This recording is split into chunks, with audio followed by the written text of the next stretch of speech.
भन्दा पहिला मेरो हातमा पुस्तक छ। यो नयाँ पुस्तक जसको विमोचन भएको छैन, हुनेवाला छ। यसको कभर त कहीँ न कहीँ कतै तपाईँले देख्नु पनि भएको होला, तर यसका लेखक स्वयं रविन्द्र मिश्रले भने यसलाई देख्नु भएको छैन अरे। देख्दै चाहिँ पहिलोपटक हुनुहुन्छ, तर यो अनावरण पनि होइन।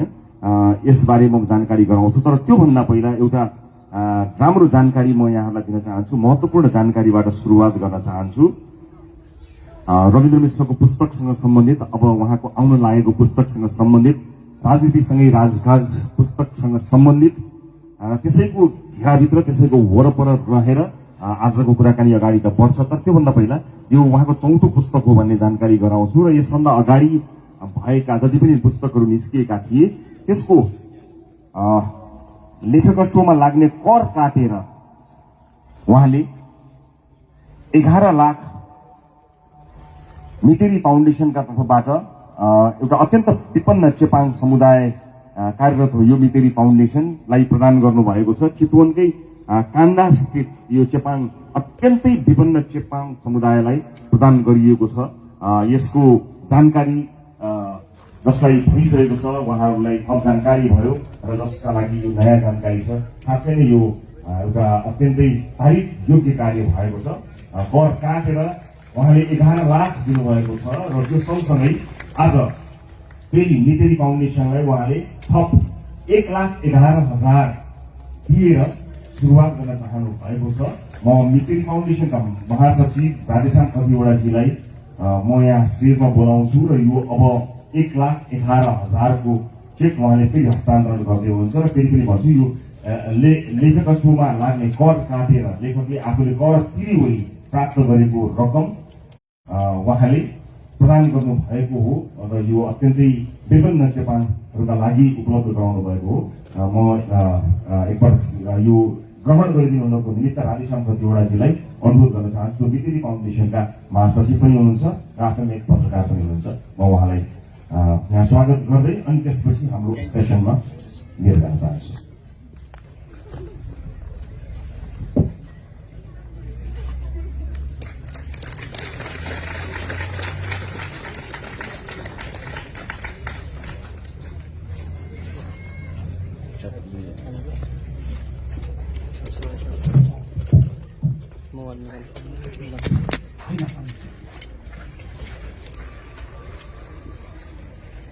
मैले यो बीचमा अलिकति थोरै कुरा थप्न चाहे। यो चितवनको कान्दामा काम गरिराखेको मितेरी फाउन्डेसन जुन चितवनमै दर्ता भएको छ, तिनका साथीहरूले मैले पहिलो पुस्तक भूमध्य रेखा लेख्ने बेलामा एउटा फोटो सामाजिक सञ्जालमा राख्नु भयो र त्यो सामाजिक सञ्जालको फोटो देखेपछि म आफै परोपकारी संस्था हेल्प नेपाल नेटवर्कमा आबद्ध थिएँ। तर मलाई के लाग्यो भने कहिलेकाहीँ आफ्नै संस्था मात्रै होइन, अरूले गरिराखेको राम्रो काममा नि सहयोग गर्नुपर्छ भनेपछि मैले लेखकको रूपमा प्राप्त गर्ने पारिश्रमिकहरू जति पनि परोपकारी गतिविधिमा खर्च गर्दै आएको थिएँ, मैले मेरो पुस्तकबाट प्राप्त गर्ने रोयल्टी चाहिँ त्यो मितेरी फाउन्डेसनलाई दिन्छु भनेर पुस्तकमा पनि लेखेँ। र अघि रविजीले भन्नुभएको जस्तै आजसम्म 11 लाख रुपियाँ उहाँलाई हस्तान्तरण गरिसकेको रहेछु यो पुस्तक लेखेर प्राप्त भएको लेखकत्वबाट। र आज 1 लाख जोड्दा 12 लाख भयो। र त्यो 12 लाखबाट उहाँले त्यो कान्दा गाउँमा एकदमै राम्रो कामहरू गर्नुभएको छ। जुन गाउँमा खाना नपाएर कतिपय स्थितिमा बालबालिकाहरूको मृत्यु हुने गर्छ र एउटा घटनामा कस्तोसम्म भएको छ भने 3 दिन 4 दिनसम्म एउटा 4-5 वर्षको बालकले केही पनि खान नपाएपछि भोकमा छटपटाएर बगैँचामा गएर घाँस लुछेर खाँदाखेरि त्यो घाँस अड्किएर त्यो बालकको मृत्यु भएको छ र त्यस्तो ठाउँ हाम्रै देशमा छ। र त्यसपछि मैले यो रविन्द्र मिश्रका कवितामा चितवनका कान्दा भन्ने एउटा कविता लेखेको रहेछु। त्यो कविता म वाचन गरेर सुनाउँछु, जसले मलाई किन राजनीतिमा आउन प्रेरित गर्यो भन्ने कुरालाई एउटा कन्टेक्स्ट सेट गर्छ। कविताको शीर्षक कान्दाका चेपाङ। माथि सबै उदाङ्ग ती चौरिएर लत्रिएका स्तनहरू सुकेका धुपका बुन्टाहरू स्याप्पै बसेको पेटबाट तलतिर एक सरो कपडाले छोपेको लास गए राति भोकै सुतेर बिहानैदेखि औँला चुसेर टोलाइरहेका सर्वाङ्ग नागेका ती शिशुहरू, ती वर्षौं वर्षदेखि मेरो अध्ययनका विषय, अनुसन्धानका आँकडा, रचनाका रंग र परिचयका अंग बनेका छन्। फेसबुकमा प्रदर्शित तिनको चित्र हेरेपछि पो थाहा पाए तिनको नाममा बदलिएको सिर्फ म रहेछु। ती त हिजो जे थिए आज पनि त्यही छन्, कान्दाका चेपाङको। धेरै धेरै धन्यवाद। अब फेरि यो अब हामी के गर्दैछौँ भन्ने कुरा रविजीलाई पनि थाहा थियो। त्यो चाहिँ के हो भने मैले भनिहालेँ, यस स्थिति जुन कवितामा मैले गरेको छु त्यो स्थितिले नै हो मलाई राजनीतिमा संक्रमण गर्न प्रेरित गर्ने। तर अहिले म जुन किसिमको राजनीति गरिराखेको छु त्यो राजनीतिको मूल ध्येय भनेको यहाँ उपस्थित युवाहरू जो हुनुहुन्छ उहाँहरूको जीवनमा परिवर्तन ल्याउनु, सकियो भने आफ्नै जीवनमा पनि ल्याउने हो, देख्ने हो, हेरेरै मर्ने हो। तर पनि यहाँ धेरै युवाहरू हुनुहुन्छ जसको जीवन अझै पनि सम्भवतः 55, 60, 65 वर्ष तपाईहरूले यो देशमा बिताउनुपर्छ। र ती युवाहरूको लागि आज हामी जे प्रयास गरिराखेको छौँ त्यसैको परिप्रेक्ष्यमा राजसँगै राजका जुन पुस्तक अहिले प्रकाशित भयो, तर यसको सार्वजनिक विमोचन चाहिँ एक दुई हप्तापछि गर्ने भनेर प्रकाशकहरूले भन्नुभएको छ। तर त्यो पुस्तक म 2 जना 3 जना युवाहरूलाई त्यो पुस्तक आज हस्तान्तरण गरेर यो कार्यक्रम सुरु गर्न चाहन्छु। र ती युवाहरूमा सबभन्दा पहिला एकजना यहाँ प्रकृति भट्टराई बस्नेत भन्ने युवा हुनुहुन्छ। उहाँ सामाजिक राजनीतिक अभियानकर्ता हो, भर्खरको युवा हुनुहुन्छ।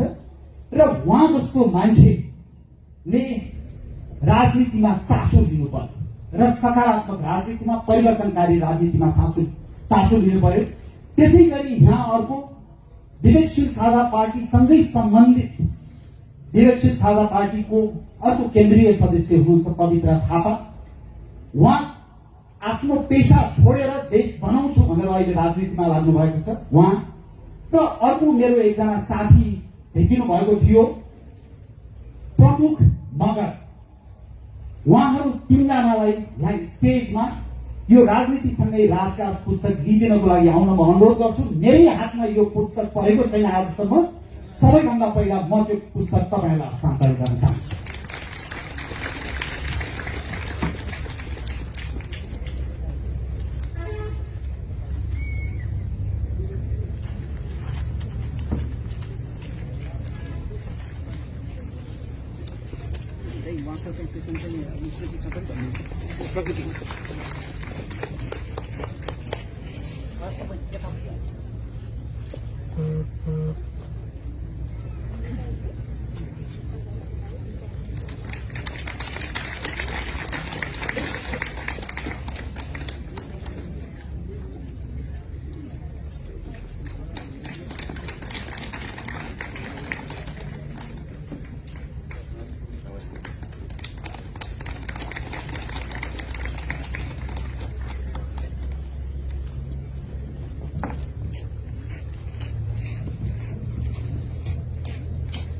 अब हाम्रो यो सेसन जसका लागि आज छौँ त्यसतर्फ लाग्न चाहन्छु।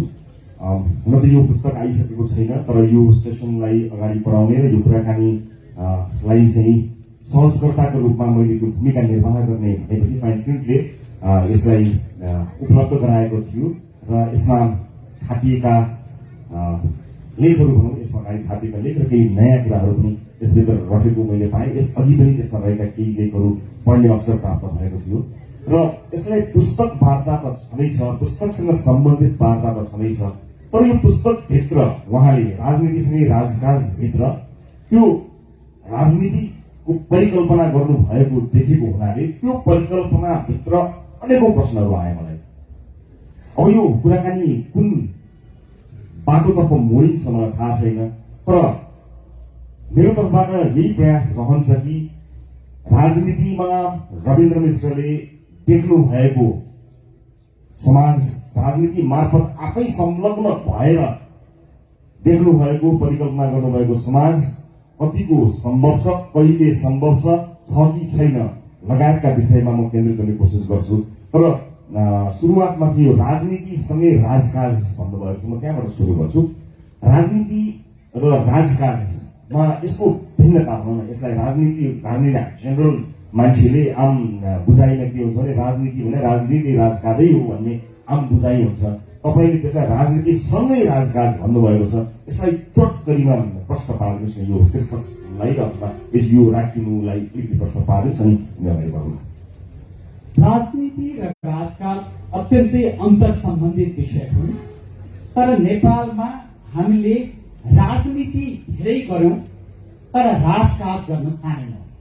त्यो भनेको के हो भने कर्मचारी तन्त्रमा 6वटा 10वटा युनियन खोल्नु राजनीति, त्यो राजकाज होइन। शिक्षक प्राध्यापकमा 6वटा 10वटा युनियन खोल्नु त्यो राजनीति हो, राजकाज हो। न्याय परिषदमा भागभण्डा गर्नु, संवैधानिक आयोगमा भागभण्डा गर्नु, त्यसपछि सर्वोच्च अदालतमा भागभण्डा गर्नु त्यो राजनीति हो, राजकाज हो। र राजकाज सही ढङ्गबाट गर्ने हो भने सर्वोच्च अदालतलाई सर्वोच्च अदालत भएर काम गर्न दिनुपर्छ, कर्मचारी तन्त्रलाई कर्मचारी तन्त्र भएर काम गर्न दिनुपर्छ, सरकारी वेतनधारीहरूको युनियन खारेज गर्नुपर्छ। र राजकाज गर्नको लागि यही पुस्तकमा पनि मैले उल्लेख गरेको छु, 4-5वटा विशेषता आपसमा अन्तर सम्बन्धित रहेछ। ती विशेषताहरू हुन नितान्त जरुरी छ। एउटा इमानदारी हुनै पर्यो। राजनीति इमानदारी भएन भने क्षमता मात्रै हुँदा त्यो क्षमता भएको र इमानदारी नभएको व्यक्तिले क्षमतै नभएको व्यक्तिको भन्दा बढी खाट गर्नुहुन्छ। त्यो सँगसँगै क्षमता हुनै पर्यो, सँगसँगै कमन सेन्स अथवा सामान्य सूझबुझ। जस्तो यहाँ कतिपय ठाउँमा वडा अध्यक्षहरूले असाध्यै राम्रो काम गर्नुभएको छ, उहाँहरूले धेरै नपढ्नु भएको होला, तर उहाँहरूको सामान्य सूझबुझ यति इमानदार छ कि उहाँहरूले कसरी त्यो काम गर्ने भन्ने उहाँलाई थाहा छ। सामान्य सूझबुझ तेस्रो गुण हुनै पर्ने रहेछ। त्यसपछि राजकाज गर्ने व्यक्तिको लागि दूरदृष्टिकोण असाध्य जरुरी रहेछ। आज मैले गरेको कामबाट, गैँडाकोटमा अथवा हर्कपुरमा गरेको कामबाट 50 वर्षपछि हर्कपुर र गैँडाकोट कस्तो हुन्छ भनेर सोच्न सक्नै पर्दो रहेछ। र त्यसपछि विचार, यो 5वटा राजनीति राजकाज गर्नको लागि, राजनीतिको लागि यी 5वटा गुण अत्यावश्यक रहेछ। यसमा कुनै कम कुनै बेसी होला, तर यी गुणहरू भएको व्यक्ति राजकाजको लागि उपयुक्त छ। यी गुणहरू नभएको व्यक्ति राजनीति गर्न सक्छ तर उसले राजकाज गरेर देशको नेतृत्व गर्न सक्छ। अब यो परिप्रेक्ष्यमा तपाईलाई आउने प्रश्नहरू प्राय उस्तै हुने गर्दछन्। तपाईका पछिल्ला भनौँ 5-7 वर्षमा तपाईका जवाफ पनि लगभग सकिए भने पनि हुन्छ, उस्तै हुन्छ। खालि त्यसलाई अलिकति प्रश्नहरूमा पनि केही मर्मसला र उत्तरहरूमा पनि केही मर्मसला जस्तो देखियो। भन्नुको मतलब के छ भने अलमोस्ट तपाईँको एजेन्डै सकियो भने जस्तो पनि मान्छेहरूले सोचेका छन्। अब के भन्नु छ रविन्द्र मिश्रहरूलाई? अब भ्रष्टाचारको विरुद्धमा कुराकानी गरिरहेका हुन्छन्, भ्रष्टाचार न्यूनीकरण भयो अथवा जो भइरहेका मेन स्ट्रिमका पोलिटिकल पार्टिजहरूले अलिकति राम्रा नेताहरू आउन थाल्दै र भएका नेताहरूमा सुधार आउन थाल्यो भने भन्ने के त, गर्ने के त, खोइ त तपाईँको राजनैतिक एजेन्डा भन्ने कुराले सधैँ तपाईँलाई पेचिलो प्रश्नको रूप लिएर तपाईँहरूमाथि आक्रमण भइ नै रहन्छ। यसो होइन कि तपाईँले त्यसको जवाफ दिनुभएको छैन, आन्द्रैबाट दिइसक्नु भएको छ तपाईँले। कहीँ पनि तपाईँमाथि यो प्रश्न निरन्तर चलिरहन्छ। मान्छे सेटिस्फाई भएका छैनन्, तृप्त नै हुन सकेका छैनन् मान्छेहरूले। आज तृप्त पारिदिनुहोस् त, तपाईँको आवश्यकता किन, केका लागि तपाईँहरू आउनुभएको, कुन राजनीतिक एजेन्डा छ तपाईँहरूसँग, ताकि यहाँ भएका मानिसहरू जो ताली बजाउनका लागि तपाईँका लागि ताली बजाउन त आफ्नो हात बोकेर आउँछन्, तर भोट हाल्ने बेलामा त्यो हात अन्तै पुर्याउँछन्। आज स्पष्ट पार्दैछ। यो तपाईँहरूलाई भनिएको हो नि, याद गर्नु होला। यो राजनीतिमा हामीले उठाएका एजेन्डा अरू कुनै पार्टीले पूर्ण गरिदियो भने हाम्रो एजेन्डा सकिन्छ भन्ने होइन। त्यसो हो भने त विकसित मुलुकहरूमा सामान्यतया कैयौं विषयमा एजेन्डाहरू उस्तै उस्तै हुन्छ, विकासका एजेन्डाहरू, तर त्यसलाई प्रभावकारी रूपमा कसरी लागू गर्न सक्छ भन्ने कुरामा प्रतिस्पर्धा हुने गर्छ। त्यसकारणले हामीले उठाएका एजेन्डा भोलि अरूहरूले लागू गर्न प्रयास गरे भने पनि हाम्रो दायित्व एज अ पोलिटिकल पार्टी के हुन्छ त भने हामी त्योभन्दा प्रभावकारी ढङ्गबाट त्यो विषयलाई उठाउँछौँ भन्ने एउटा पक्ष हुन्छ भने अर्को पक्ष समयक्रममा नयाँ एजेन्डाहरू सृजना हुन्छन्। तपाईँहरूले संसारको जुनसुकै देशमा हेरे पनि त्यस्तै हो। तर आजको हकमा हामीले उठाएका एजेन्डा पुराना पार्टीहरूले कुनै पनि हालतमा पूरा गर्न सक्दैनन्। पुराना पार्टीहरूले यहाँ शिक्षा, सार्वजनिक शिक्षा र स्वास्थ्य सेवा निशुल्क र गुणस्तरीय गर्न सक्छन्, कुनै पनि हालतमा सक्दैन। तर विडम्बना के हो भने बरु पैसा नभएर आफ्नो घरको हजुरबुवाको उपचार गर्न नपाएर मृत्यु होला, तर त्यही घरबाट गएर पुरानो पार्टीलाई नै भोट हालिदिन्छ। विडम्बना त्यहाँनिर। त्यसै गरी घरमा आफ्नो बच्चाले राम्रो शिक्षा नपाउला, तर त्यही घरबाट गएर पुरानो पार्टीलाई भोट हालिदिन्छ। विडम्बना त्यहाँ। र शिक्षा र स्वास्थ्य निशुल्क र गुणस्तरीय नभइकन संसारमा कुनै पनि देशले प्रगति गरेको छैन। साथमा हामीले भनेको छौँ तपाईँको सामाजिक सुरक्षाको विषय ल्याएको छौँ। यहाँ कैयौँ ज्येष्ठ नागरिकहरू हुनुहुन्छ। ती ज्येष्ठ नागरिकहरूको उमेर बढ्दै गएपछि घरको सबभन्दा ठुलो चिन्ता के हो भने उहाँको उपचार गर्नु पर्यो भने कुन चाहिँ खेत बेच्नु पर्ने हो, कुन चाहिँ बारी बेच्नु पर्ने हो, घरको कुन चाहिँ अंश बेच्नु पर्ने हो, जिन्दगीभरको कमाएको सम्पत्ति कति सिद्धाउनु पर्ने भन्ने हुन्छ। हामी के भन्छौँ भने जुनसुकै ठाउँमा नेपालभित्र जन्मिएको नागरिकको कमसे कम आधारभूत मानव अधिकार समान हुन्छ। त्यो हाम्रो एजेन्डा। र सँगसँगै हामीले भनेका छौँ भ्रष्टाचार विरुद्धको अभियान र सुशासन, रोजगारी हाम्रा प्रमुख एजेन्डाहरू हुन्।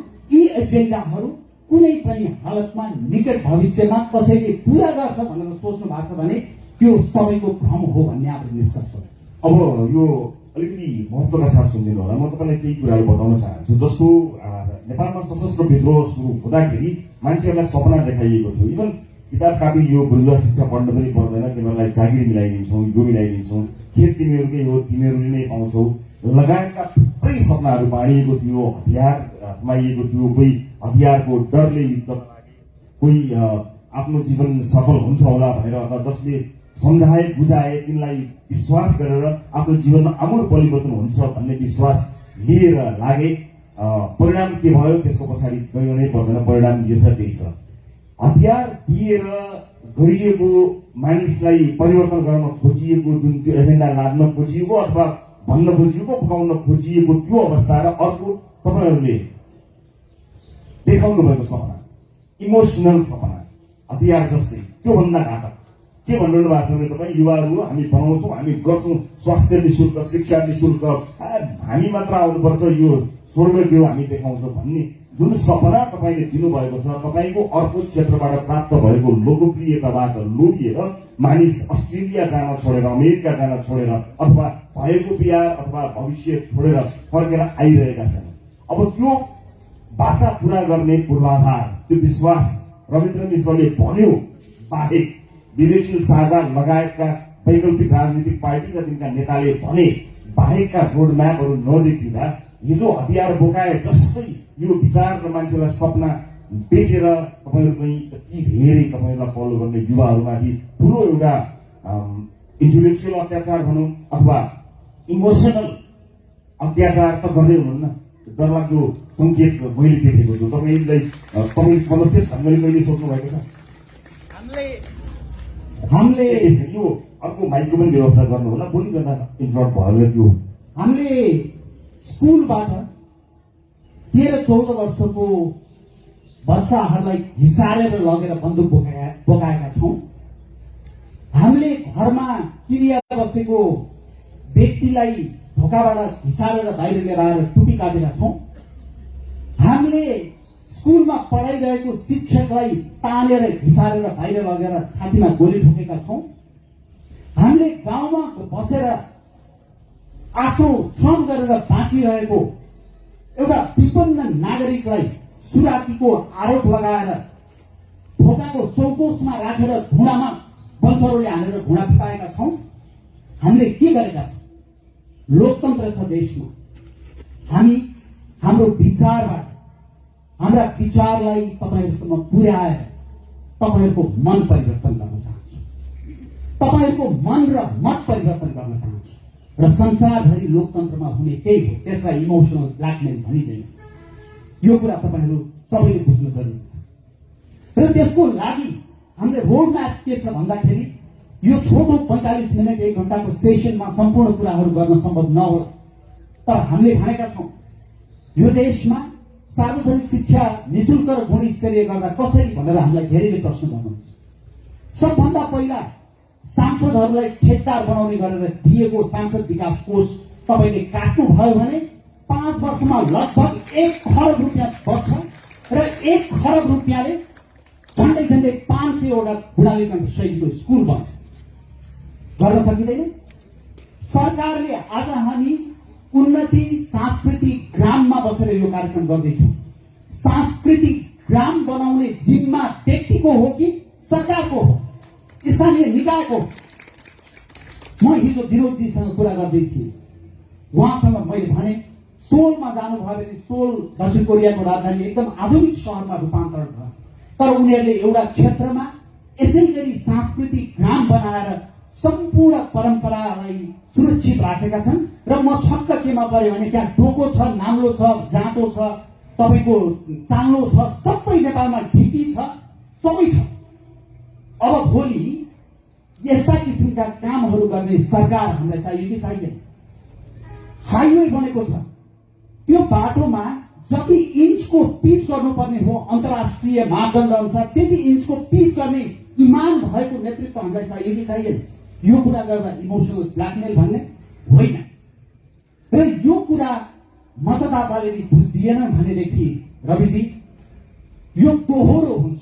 हामी हाम्रो तर्फबाट इमानदार प्रयास गर्छौँ र मैले त कहिलेकाहीँ भन्ने गरेको छु, मेरो आँखामा हेरेर भन्नुहोस् कि म खराब मान्छे हुँ भन्नुहोस्, हामी खराब मान्छे हौँ भन्नुहोस्।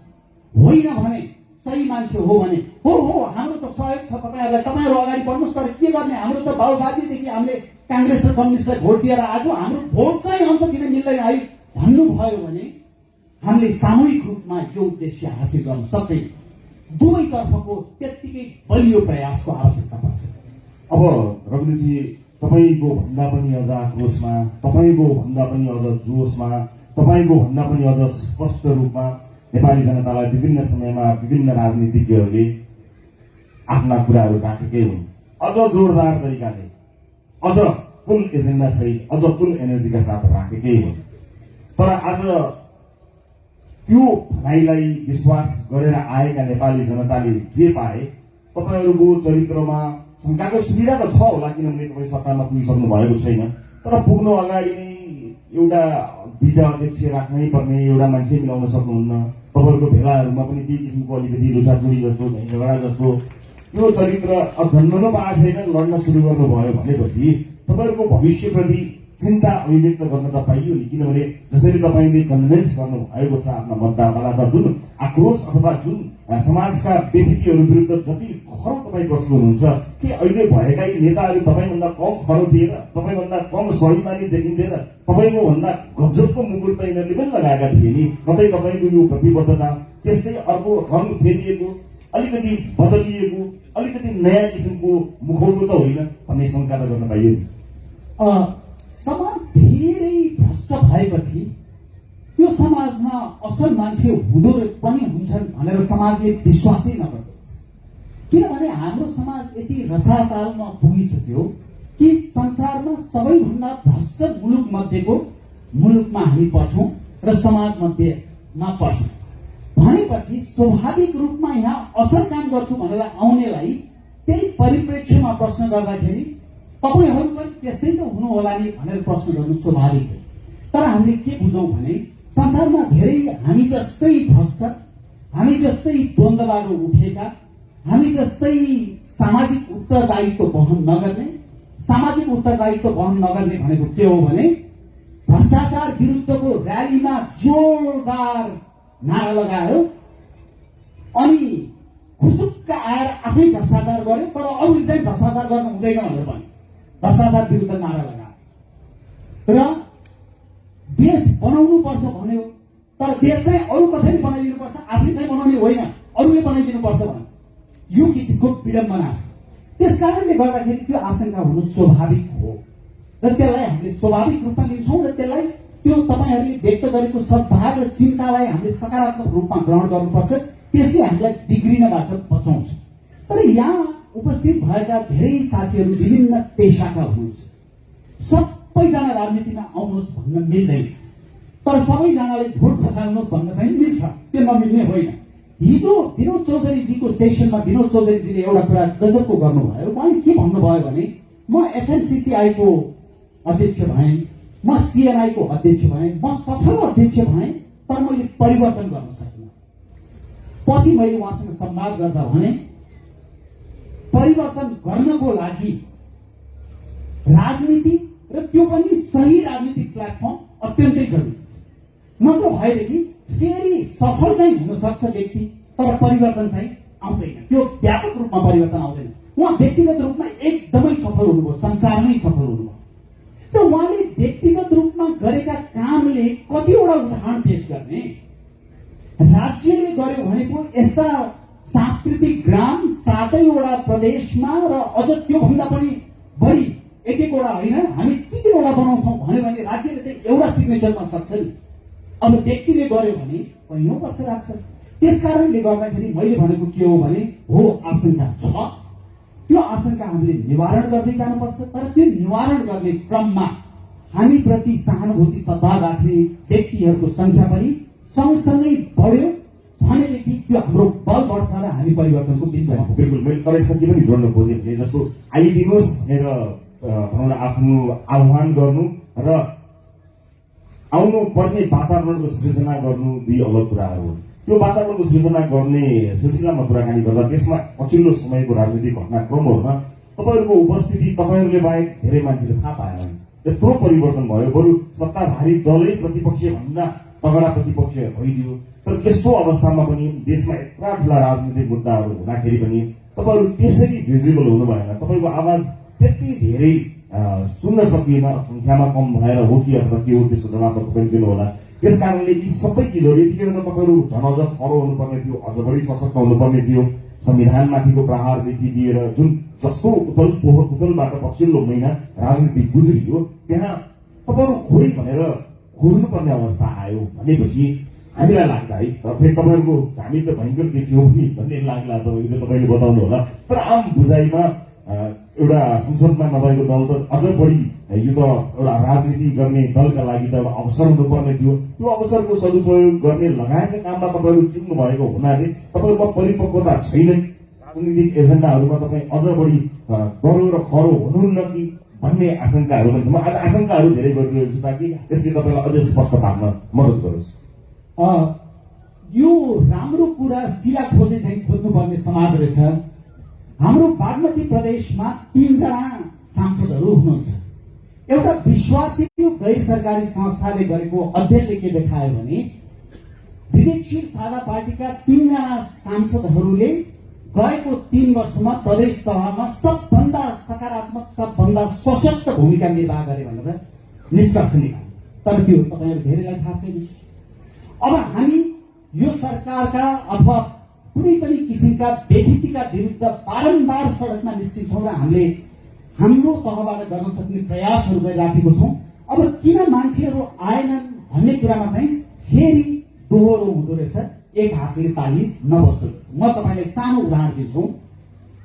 तराईबाट उखु किसानहरू, एकदमै विपन्न कुपोषित देखिने उखु किसानहरू केही लाख रुपियाँ श्रम गरेको पाइएन, काठमाडौँले न्याय गर्छ कि भनेर काठमाडौँ आए, माइती घर मण्डलामा रात बिताए, नुनको ढिका जस्तो आँसु खसाले र कोही कोहीले त्यही ज्यान गुमाए। हामीले विवेकशील साझा पार्टीले हामीले भन्यौं, आउनुहोस् न उहाँहरूलाई साथ दिउँ, उहाँहरूको मनोबल बढाउँ, उहाँहरूले आफूले श्रम गरेको पैसा पाउनुपर्छ भन्दा 2-3 दर्जन भन्दा बढी त्यहाँ युवाहरू देखा परेन।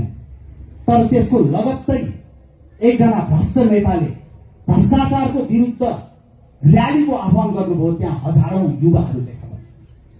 त्यसको लगत्तै देश